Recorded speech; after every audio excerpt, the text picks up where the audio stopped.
नमस्कार साथियों, स्वागत है आप सभी का वाईफाई स्टडी 2.0 पर। मैं हूं अंकित अवस्थी।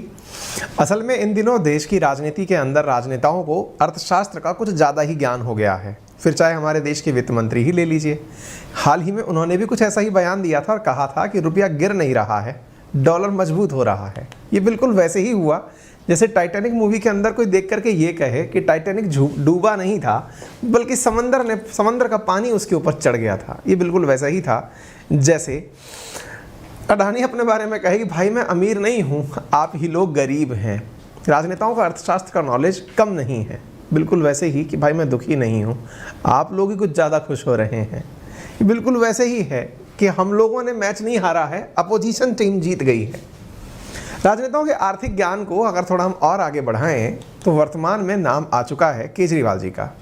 उनकी जानकारी इसलिए लेना ज़रूरी है क्योंकि हाल ही में उन्होंने देश के अंदर रुपये के गिरते स्तर को ध्यान में रखते हुए कि रुपया जो है वो डॉलर के मुकाबले काफ़ी गिर चुका है। अनुमान कहता है कि 83.50 तक $1 के बराबर हो जाएगा। $1 जो है वो इतने रुपए के बराबर हो जाएगा। जानकारी ये भी है कि फॉरेक्स रिजर्व के अंदर $4.5 बिलियन की कमी हो गई है, जो कि 2 साल के सबसे निम्नतम स्तर पर है, क्योंकि डॉलर काफ़ी मजबूत हो रहा है, रुपया काफ़ी गिर रहा है। अब ऐसी स्थिति में केजरीवाल जी ने भगवान का सहारा लिया है। अब ये भगवान का सहारा उन्हें दिवाली के दिन लक्ष्मी गणेश जी की पूजा करते हुए नज़र आया, या फिर इस साल के अंत में गुजरात में होने वाले इलेक्शंस को ध्यान में रखकर आया, ये तो वही अच्छे से जानते हैं। क्योंकि हाल ही में उन्होंने सलाह दी है कि नोट पर लक्ष्मी जी और गणेश जी की तस्वीर लगा दी जाए, जिससे आर्थिक मंदी या फिर रुपए की जो गिरावट है उसको रोका जा सकता है, महंगाई को कंट्रोल किया जा सकता है।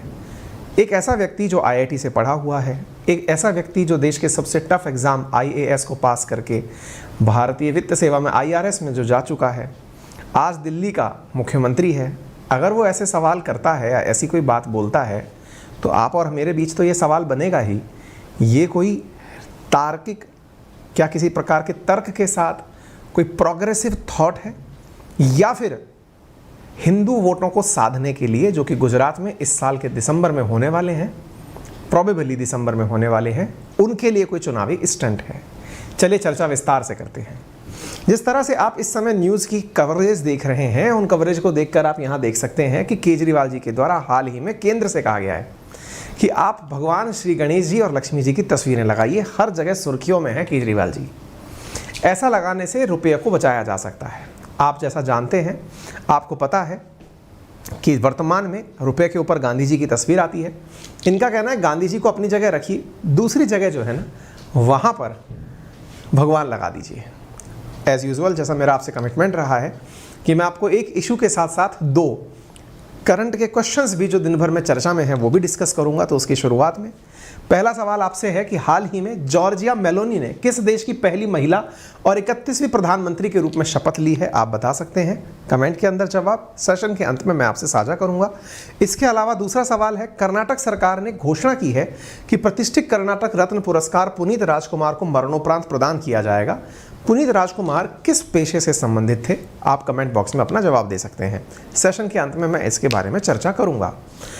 नोट पर तस्वीर छपने की बात हमने मुन्ना भाई MBBS के अंदर सर्किट और मुन्ना भाई को करते हुए सुना है कि भाई इतने बड़े आदमी बन जाएं कि नोट पर हमारी तस्वीरें छपें। लेकिन देश में राजनीति काफ़ी लंबे समय से नोट पर छपाई को लेकर चल रही है। वर्तमान में भी ये बात उड़ती हुई आई थी कि नोट पर जल्दी ही टैगोर और कलाम साहब की तस्वीर दिखेगी, लेकिन लोगों को लगा कि क्या गांधी जी की तस्वीर हट जाएगी। RBI ने क्लियर किया कि नहीं, गांधी जी की फ़ोटो नहीं हटेगी, उसके अलावा जो भी प्रोग्रेस होंगी वो की जाएंगी। केजरीवाल जी शायद उसी बैक ऑफ द नॉलेज को लेकर आगे बढ़ रहे थे। पूजा पाठ करने बैठे, किसी ने उन्हें समझाया होगा कि भाई दीपावली के दिन लक्ष्मी जी की पूजा की जाती है और ऐसा करने से घर के अंदर धन धान्य की वृद्धि होती है। अगर देश की करेंसी के ऊपर ही लक्ष्मी जी को बिठा दिया जाए तो फिर तो निश्चित है कि बहुत सारी तरक्की हो जाएगी। इन्होंने बाकायदा अपने आइडिया को साझा करते हुए मीडिया को बुला लिया और मीडिया को बुलाकर अपनी बातें कही। अब लोगों को लगा कि यार ये तो आपका ऐसा निजी विचार है जैसे कई बार हम चाय की थड़ी पर बैठकर अपने दोस्तों से मजाक में जो बात कहते हैं। आप पूछेंगे भगवान को लेकर मजाक? नहीं भाई, हमको बचपन से बताया गया है कि विद्या रानी का जो पंख है अगर वो किताबों में रख दो तो वो डबल हो जाता है और दिमाग डबल हो जाता है। हम तो वो व्यक्ति हैं जो कि ये मानते हैं कि अगर किताब की तरफ पैर भी करके बैठ गए तो दिमाग कम हो जाता है। इसका मतलब ये थोड़ी है कि मैं देश का मुख्यमंत्री या देश का प्रधानमंत्री और राज्य का मुख्यमंत्री होने के नाते जो भी विचार आएंगे उसको पब्लिक डोमेन में इसलिए रख दूंगा, देखते हैं लोग किस तरह से इसे लेते हैं। इन्होंने बाकायदा तर्क भी दिए। वो बात है ना कि जब भी आप कोई भी अतार्किक बात करने निकलें, आप इस बात से ये मत कहिएगा सर आप तो धर्म विरोधी हो रहे हैं। मैं तो केवल ये कहना चाह रहा हूँ कि वो व्यक्ति इस तरह की बात कर रहा है, इसका मतलब मामला कुछ गोलमोल है। गोलमोल इसलिए है कि कहीं ऐसा तो नहीं कि किसी बहुत बड़ी वोट बैंक को साधने की कोशिश हो रही हो। आप कहेंगे तो इसमें गलत क्या है, वो राजनेता है उसे करना चाहिए। गलत कुछ भी नहीं है, हम तो केवल चर्चा ये कर रहे हैं कि पक्ष और विपक्ष दोनों बातें पता हो आपको कि चर्चा है क्या असल में।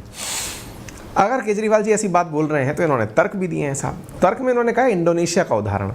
इंडोनेशिया जो कि 85% पॉपुलेशन से भी ज़्यादा मेजॉरिटी पॉपुलेशन जिसमें मुस्लिम है, इंडोनेशिया के नोट पर गणेश जी की तस्वीर है। ये इन्होंने अपने बयान में बात कही। और अगर ऐसी बात है तो निश्चित ही आपको लगने लगेगा कि जब इंडोनेशिया में ऐसा हो सकता है जो कि एक मुस्लिम कंट्री है तो फिर हमारे देश में क्यों नहीं। बस यही तो बहस का मुद्दा चाहिए था। आपके बीच में ये मुद्दा आ चुका है, आप आराम से इस पर चर्चा करिए। मेरा सवाल ये है, क्या वाकई में ऐसा होता है? अगर ऐसा होता, लक्ष्मी जी और गणेश जी की फ़ोटो अगर होती तो हम तो यार लक्ष्मी जी गणेश जी लंबे समय से पूज रहे हैं। हम सब अंबानी अडानी क्यों नहीं बन गए हैं? दिवाली का पूजन हमारे देश में जाने कब से चला आ रहा है। दिवाली मनाते राम जी के आने पर है लेकिन पूजती लक्ष्मी जी गणेश जी हैं। तो टेक्निकली हम सबके पास धन धान्य बहुत होना चाहिए था। तो अब ये धर्म और आस्था को जब राजनीति से जोड़कर देखा जाता है तो कुछ बेनिफिट किन्हीं लोगों को होता है, बाकी लोग तो बस बहस करते रह जाते हैं। ऐसी स्थिति में देवी देवताओं के आशीर्वाद के नतीजे मिलेंगे। अगर केजरीवाल जी ये बात बोलते हैं तो ये बात समझने की है। इन्होंने कहा कि अगर विघ्नहर्ता का आशीर्वाद मिल जाएगा तो अर्थव्यवस्था सुधर जाएगी। और ऐसी उदाहरण में इन्होंने इंडोनेशिया के 20,000 के नोट पर गणेश जी की तस्वीर है ऐसा कहते हुए ये बात छेड़ दी। तो लोगों को लगा यार देखिए तर्क के साथ बात कही गई है। हमने आपके लिए वो नोट भी खोज निकाला जिसमें वाकई में गणेश जी की तस्वीर है और वाकई में इंडोनेशिया के नोट पर गणेश जी की तस्वीर है। अब लोगों का सवाल ये है कि कहीं ऐसा तो नहीं है कि नवंबर में गुजरात के अंदर चुनाव है। तो आप पूछेंगे यार चुनाव है तो क्या है, राजनेता ने अभी दिवाली मनाई है इसलिए कहा होगा। नहीं नहीं नहीं, इसके पीछे थोड़ी सी राजनीति और है, वो भी हम आपसे साझा कर लेते हैं। असल में गुजरात के अंदर 85% आबादी हिंदू है और 10% से कम वहाँ पर मुस्लिम है। तो बोले इससे क्या फ़र्क पड़ता है, बताते हैं। धर्म का प्रभाव ये है, अब मैं तो कोई प्रवक्ता हूँ नहीं, प्रवक्ता या फिर जिस पार्टी के नेता हैं उनकी बात अगर हम माने तो साहब यहाँ पर जो बयान आता है उसके अंदर बीजेपी के नेताओं की तरफ से कहा जाता है कि साहब बात ऐसी है कि केजरीवाल जी के द्वारा जो बयान दिया जा रहा है ये उस समय पर है जो ये कहते हैं कि दिल्ली में अगर किसी ने दिवाली के पटाखे चला दिए तो उसे पुलिस उठा ले जाएगी। यानी कि वो व्यक्ति जो दिवाली के समय पर इतना विरोधी है वो लक्ष्मी जी गणेश जी की बातें कैसे कर सकता है। ये बात भी ऐसे लगता है कि क्या बीजेपी का कॉपीराइट है क्या भगवान की बातें करने पर? केजरीवाल जी भी तो कर सकते हैं, बिल्कुल सही है। असल में हुआ ये है कि रिसेंट डेज के अंदर जो बीजेपी बोल रही है कि ये हाइट ऑफ यू टर्न है। किस चीज़ का? अब यू टर्न किस बात का है तो वो मैं एक बार के लिए आपको एक बात बताता हूँ जो इन दिनों काफ़ी सुर्खियों में रही थी। हमने हालांकि उसको सेशन में कवर नहीं किया, लेकिन जब इतनी सारी बातें एक साथ इकट्ठी हो गई हैं तो जिन जिन के जो बयान हैं हमने कहा चलो सबके ही सुन लो। आप इन चेहरे से तो परिचित होंगे ही अगर आप टीवी देखते होंगे। संबित पात्रा जी हैं, इनका कहना है कि he is the same man who decline even Ayodhya Ram temple. अब इस बात में कितनी सत्यता है मुझे नहीं पता, लेकिन इनका आरोप ये है कि अयोध्या में राम मंदिर के खिलाफ थे केजरीवाल जी। इन्होंने कहा कि इससे अच्छा तो मंदिर ही वो हॉस्पिटल ही बना देते। अब ये बात की सत्यता मुझे कहीं मिली नहीं, लेकिन बयान है राजनेताओं का, तो राजनेताओं में कौन सही कौन गलत ये जानने वाले हम तो खैर हैं ही नहीं। लेकिन ऐसी स्थिति में एक चर्चा का विषय ये है कि केजरीवाल जी के एक मंत्री के द्वारा हाल ही में एक विवादित बयान दिया गया था और विवादित बयान ये था कि उन्होंने कहा था कि won't worship Hindu gods, Hindu देवी देवताओं की पूजा मत करिए। ऐसा एक इनके आम आदमी पार्टी के मिनिस्टर हैं जिनका नाम है राजेंद्र पाल गौतम। उनका विवाद इतना ज़्यादा विवादित हुआ, उन्होंने बौद्ध धर्म के अंदर जाने के लिए लोगों को ओथ भी दिलवाई थी और अपने द्वारा अपने ट्विटर पर ये बात भी लिखते हुए उन्होंने कहा था कि हम इस प्रकार से चलेंगे और मतलब हिंदू देवी देवताओं को नहीं मानेंगे। उनका उद्देश्य जो भी था उन्होंने अपनी बातें अपने साथ में साझा की। इस वजह से बीजेपी इसके ऊपर काफ़ी अटैकिंग हुई। उन्हें लगा कि इनके एक नेता जो लोगों को हिंदू धर्म मानने से इनकार कर रहे हैं, लोगों का धर्म परिवर्तित करा के हिंदू से उन्हें बौद्ध बना रहे हैं, ऐसी स्थिति में बीजेपी जब इनके ऊपर हमलावर हुई तो आम आदमी पार्टी के इन नेता ने अपने पद से इस्तीफा दे दिया। राजेंद्र पाल गौतम ने अपने पद से इस्तीफा दे दिया। तो चुनावों के अंदर हर बयान का बहुत महत्व होता है। अब जब चुनावों के अंदर महत्व है तो एनालिस्ट इस बात को बोलते हैं कि इन्हें साधने के लिए, क्योंकि इन्होंने कहा कि हिंदू देवी देवताओं की पूजा मत करो, और ऐसी स्थिति में इन्होंने 10,000 से ज़्यादा लोगों को बौद्ध धर्म की कसम दिलवाई, बौद्ध धर्म अपनाया। अब अगर ऐसा है तो ऐसी स्थिति में बड़ा सवाल ये बनता है कि केजरीवाल जी इस बयान को बोल करके उन लोगों का साधने का प्रयास कर रहे हैं जो इनकी ही पार्टी के नेता के हाल ही में दिए गए बयान से प्रभावित हैं। क्योंकि कहीं ना कहीं गुजरात के अंदर इसका बहुत माहौल है। गुजरात में लोग इसको बहुत खिलाफत में लिए हुए हैं कि ये धर्म विरोधी बयान इनकी पार्टी के नेता के द्वारा दिए जा रहे हैं। खैर, इन राजनेता के द्वारा अपने पद से इस्तीफा दिया, राष्ट्रपति ने इनके पद के इस्तीफे को स्वीकार भी कर लिया। अब बारी कांग्रेस की कि सर इस राजनीति में आप आम आदमी पार्टी वर्सेस बीजेपी तो कर दिए, कांग्रेस का क्या स्टैंड है? कांग्रेस का तो एक और स्टैंड है। कांग्रेस कहती है कि ये जो केजरीवाल जी हैं ये आरएसएस की ही बी टीम है, यानी कि बीजेपी और आरएसएस के ही हिस्से हैं ये।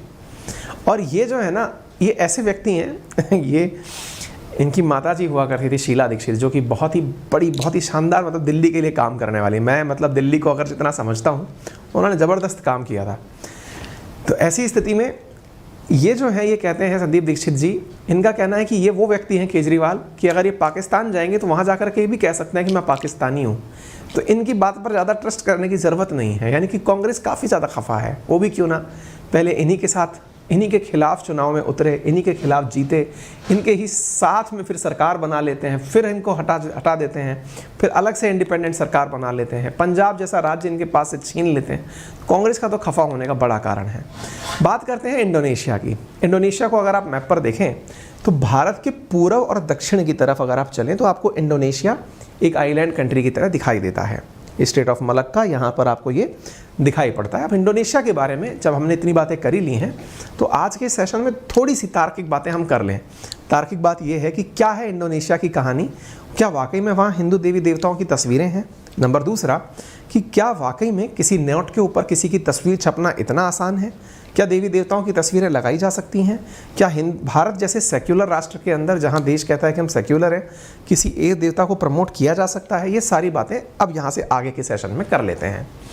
अब जानकारी आती है सबसे पहले इंडोनेशिया के बारे में। तो चलिए मैं आपको जानकारी देता हूँ कि इंडोनेशिया में वाकई में जो इनके 20,000 रुपये का नोट है उसके ऊपर गणेश जी की तस्वीर है, और नोट के ऊपर एक और व्यक्ति जिनका नाम है हदजर देवांतारा, उनकी भी तस्वीर है, जो कि एक स्वतंत्रता सेनानी है। इंडोनेशिया पर डच लोगों का शासन रहा है और ये उनसे आज़ाद कराने के लिए जाने जाते हैं।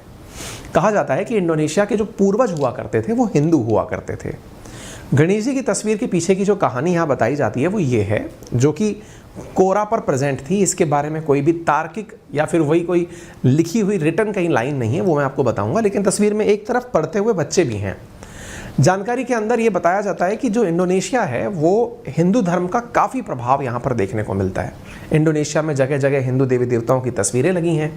इंडोनेशिया में हिंदू प्रेम की महान मिसाल इस बात से भी दी जाती है कि यहाँ रामायण और महाभारत की जो कहानियाँ हैं वो घर घर में सुनाई जाती हैं। इंडोनेशिया की जो मिलिट्री है वो भी हनुमान जी को अपना गुरु मानती है।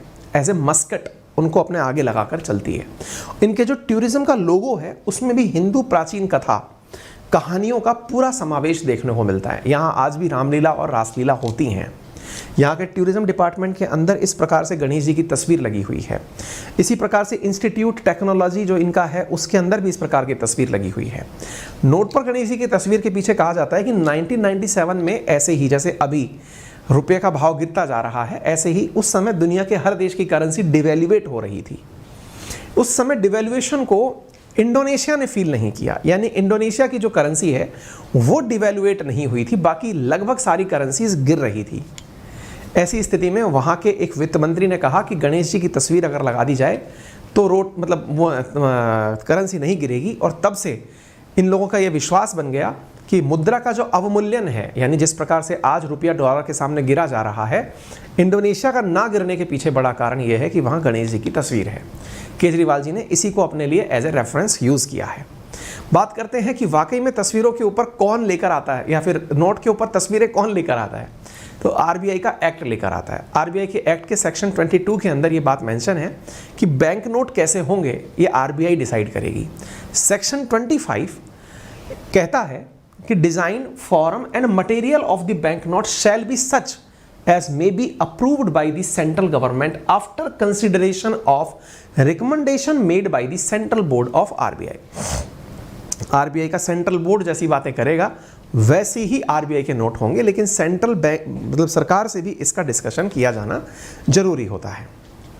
नोट की छपाई, सिक्के की गढ़ाई कहाँ होती है, तो ये कुछ प्रमुख स्थान हैं जिनमें से अगर मैं बात करता हूँ नोएडा की, तो यहाँ पर नोट की नहीं सिक्के की छपाई होती है, सिक्के की गढ़ाई होती है।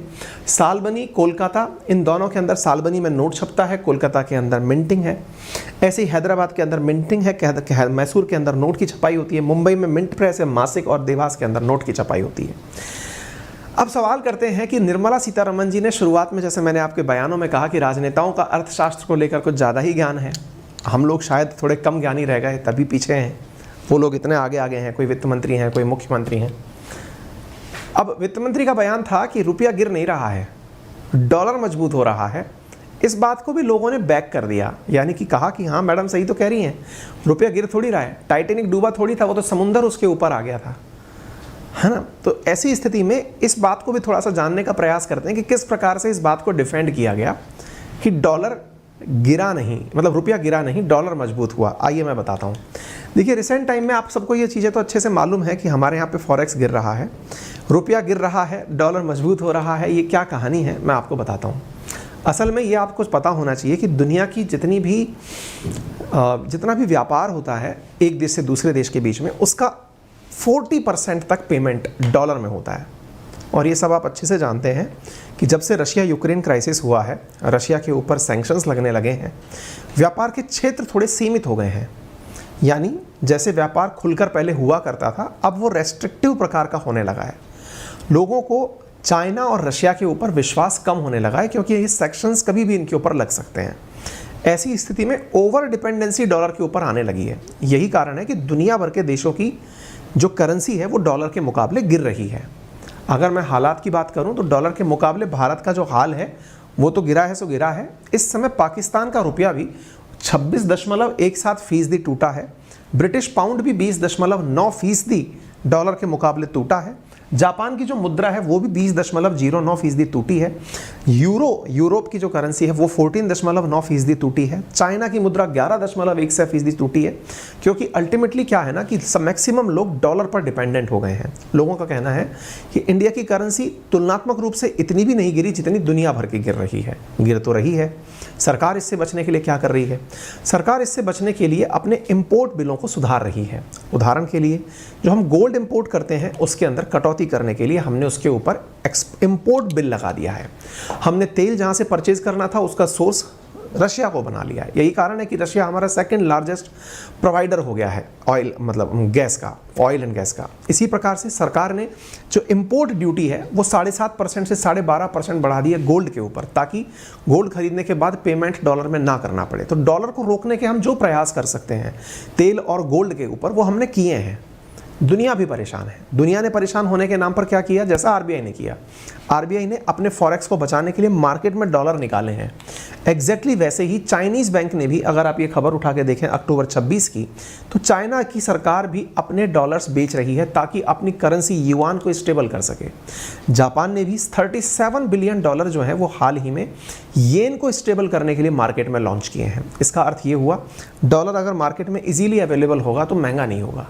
तो इस प्रकार से हर देश डॉलर के मुकाबले अपने आप को स्टेबलाइज करने का प्रयास कर रहा है। शायद निर्मला सीतारमण जी जो भी कहना चाह रही हों उनका उद्देश्य ये हो कि डॉलर तुलनात्मक रूप से ज़्यादा एक्सेप्टेबल हो गया है मार्केट में, इसलिए तुलनात्मक रूप से दुनिया की करेंसीज गिर रही हैं। खैर, बयान थोड़ा घातक था तो हमने सोचा कि आपके सामने सारी बातें लाकर रख दी जाएँ। आप मुझे किसी राजनीतिक पार्टी से जोड़ें, अपनी मेहनत वेस्ट करें, अपना टाइम वेस्ट करें, इससे बेहतर है कि इस बात को केवल नॉलेज के लिए सुनें और अपना काम आगे चलाएं। फिलहाल के लिए इतना ही। समय है शुरुआत में पूछे गए 2 सवालों का जवाब देने का। पहला सवाल ये है कि जॉर्जिया मेलोनी वो इटली की पहली महिला प्राइम मिनिस्टर चुनी गई हैं, जो मैंने आपसे सेशन की शुरुआत में पूछा था। 77 साल में 70वीं बार इटली की सरकार बदली है। इटली में 1945 के बाद 1922 तक 70 बार सरकार बदल चुकी हैं। 2022 में मेलोनी की पार्टी 26% वोट पाकर देश की सबसे बड़ी पार्टी बन गई है। ठीक है। कर्नाटका रत्न की अगर बात की जाए तो पुनीत राजकुमार को, जो कि एक मतलब हार्ट अटैक के अंदर उनकी मौत हो गई थी, बहुत ही शानदार कन्नड़ एक्टर थे, नवंबर 1 को इन्हीं की याद में पुरस्कार कर्नाटका रत्न इनको दिया जाएगा। ये हमने आपके सामने जानकारी साझा की है। उम्मीद है आपको जानकारी पसंद आई हो। पसंद आई है तो अपने सभी साथियों से इसे साझा करें। आपकी राय क्या है वो ज़रूर व्यक्त करें। वीडियो को लाइक करना बिल्कुल ना भूलें। मेरा रेफरल कोड है अंकित10, जिसका यूज़ करके आप अनअकैडमी के किसी भी सब्सक्रिप्शन पर पा सकते हैं 10% का डिस्काउंट। धन्यवाद।